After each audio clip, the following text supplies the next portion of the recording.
Zero. It was my responsibilities. I think it would be anybody's who had been attacked in a particularly cowardly and despicable fashion to go on. If I'd said this attack changed me in the following 10 ways, I'm not interested in being changed by criminals, murderers, and terrorists.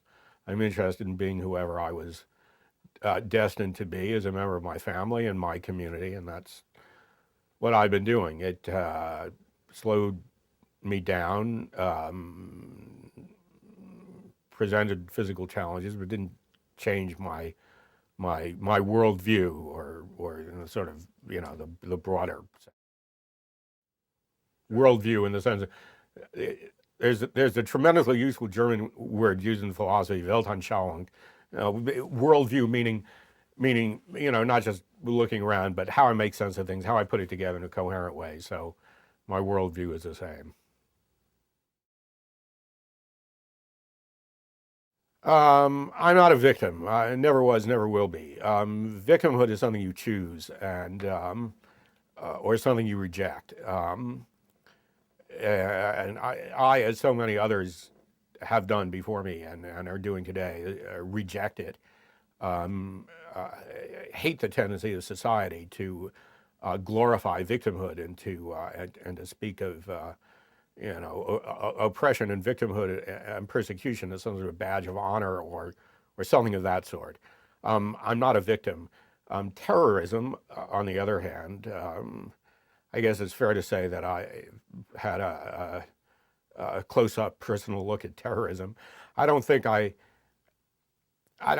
views have changed any. The fact is, any member of the American Jewish community has relatives who lived through the Holocaust, and perhaps more important, has relatives or close friends in Israel who were either attacked themselves or whose family has experienced terrorist attack, because terrorism goes back many centuries, but has always been a weapon of choice of Jew haters and Israel haters.